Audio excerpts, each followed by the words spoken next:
Bun găsit tuturor! Sunt Alina Dima, gazda dumneavoastră. Călătoriile sunt precum un medicament pentru minte și pentru suflet. Ne îmbogățim spiritual de fiecare dată când începem un periplu și o experiență într-un loc nou, descoperim oameni și povești interesante. Noi, la Travel Mix, suntem aici tocmai pentru a aduce în atenție locuri absolut minunate și povești inedite. Ca atare, și astăzi vreau să vă invit să porniți alături de mine într-o călătorie în magnifica Elada, adică Grecia, una dintre destinațiile preferate ale românilor. Alături de noi astăzi, ca și gazdă, este excelența sa, doamna Sofia Gramata, ambasadoarea Republicii Elene în România. Thank you so much for having us here today, and it's truly, truly delightful to have such a wonderful conversation about your beautiful country. Thank you very much. Thank you for coming. It's a pleasure. When one would think about Greece, or when someone mentions the name of Greece, the first thing that might come to mind are the beaches and the blue seas, the blue waters of the seas. But Greece is so much more than that, and it does have a lot to offer. And I think that to begin with, the most natural thing to do would be for me to kindly ask you to give us a short overview of Greece's glorious history and how much the Greek civilization impacted the whole European continent. Greece's history starts not speaking about mythology and prehistory. The history itself starts with the Cycladic civilization, then the Minoan civilization in the island of Crete, the Mycenaean civilization with the famous Agamemnon, and with the first Olympic Games in the year 776 before Jesus Christ, if you can believe it. We have the whole archaeological site in Olympia, in Peloponnesus, and it's amazing to see what was organized there, and all the temples and all the monuments. After this period, we have the first democracy in Europe. 508, Clisthenes in Athens declared the first democratic regime. The golden age of Athens, with all the marvelous pieces of art, theater, sculpture, and also philosophy, sciences. We have the golden age of the Macedonian dynasty with Philippus and his son Alexander the Great, the expeditions of Alexander through which Greek civilization and Greek language was transferred up to India, the Roman Empire, the Byzantine Empire. I have to say what is said by all famous European universities, that Greece has always been an integral part of both the Roman and the Byzantine Empire. We had some victorious stages of our history with the conquest of all Greek territories gradually. We had the great disaster of World War II with the Nazi occupation of Greece, had many victims. The Civil War, we have always this ability to be also in conflict between ourselves. We are a member of the EU as of 1981. In fact, this has given us recently, the recent years, also one more opportunity to cooperate closely with Romania, being both of us NATO and EU members.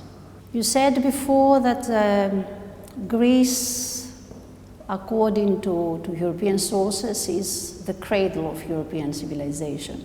If one looks at the Britannica, let's say, principle, the Encyclopedia Britannica, it is said that European civilization has three pillars: Greek wisdom, I don't say that, they say that, Roman law, and the Christian principles. Greece, in fact, has 18 sites recognized by the UNESCO as international cultural sites, as sites of the international human heritage. If I may cite some, may I? Yes? Well, this is exactly the next topic that I would like to discuss about. So from history and from all the personalities, the Greek personalities that have changed humankind, I would dare to say that, from Alexander's great personality and strategic military mind, from Socrates to Plato and all the other magnificent minds that Greece gave to the whole world. Aristotle, yes. I would dare to go to the tourism sector because everyone is interested in traveling. I actually mentioned earlier the fact that travel per se can enrich and enlighten us as human beings. And I think that a journey to Greece would definitely check all these points. So I would like to ask, how important is the tourism sector and the whole industry related to it for Greece and for its economy? And afterwards to pass towards what you believe are the most important and interesting tourist sites. I know that this might actually be a very difficult choice to make because Greece in its whole is absolutely magnificent. Tourism has at least 20% as a share of Greece's GDP. And it is more important if one realizes how many job opportunities are offered in the tourism sector. Greece stands at the crossroads between Europe, Asia, and Africa. This influences a lot the civilization as well as the landscape itself. If one goes to the island of Crete, for example, you can find everything. You can find a landscape which is one with great mountains. One of the highest Greek mountains is on the island of Crete. And on the southern side of the island, one can have some landscapes similar to those that can be found on the northern coast of some African states. If I were a tourist, I may say that I would go first to Athens. Not only because it's the capital of my country, but because of Acropolis. Acropolis is a unique monument. And the whole coast, from Piraeus to the Sunion Cape, to the Temple of Poseidon, if one sees the sunset through the columns of the Temple of Poseidon, it's unbelievable. Thessaloniki. Thessaloniki, it's a magnificent city. With the old part of it, the old town of Thessaloniki, being the cradle of Byzantine civilization, numerous Byzantine monuments can still be found there. And also the archaeological sites of Vergina, we call it nowadays, nearby the city of Thessaloniki, Dion, and also the archaeological site of Philippon, which is nearby the beautiful city of Kavala. Romanians know very well the city of Kavala. Yes, they do. Because also of the beautiful island of Thasos and the island of Samothrace, which is a bit nearby Alexandroupolis, in fact, not so much nearby Kavala. If I were a tourist, I would then go, as I said, to Crete. not only due to the coasts that I referred to and the mountains and the cuisine of the Cretan island, but also due to the monuments, the archaeological sites of Knossos and Festos. Then the islands of the Aegean Sea, Cycladic islands, Santorini, unique, one of a kind. Mykonos, you don't need any kind of credentials for this island. Paros, with beautiful beaches and beautiful coasts, but also Andros, Ios, those islands which are for young tourists. Many Romanians favor, let's say, pilgrimage tourism in Greece, because they can visit the Mount of Athos, they can visit Meteora, they can visit many monasteries, including the church, the Byzantine church of Daphne, the monastery of Daphne in Attica, nearby Athens. I would go to Kos, the island of Asklepios. I would go to Ikaria, which is, again, one of a kind, a very, very particular island with a particular tradition. The beautiful holy island of Patmos, which again is one of the 18 UNESCO sites that I referred to.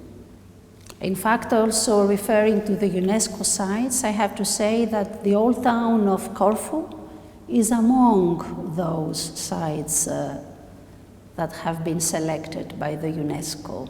You know that Greece is almost 80% covered by mountains, having the longest coastline on the Mediterranean. So we are very, very proud of our mountains too. Going back a bit to northern Greece, I have to state the fact that not only coasts and archaeological sites and Byzantine monuments are very attractive in Macedonia and Thrace, but also another factor is very attractive, the cuisine there.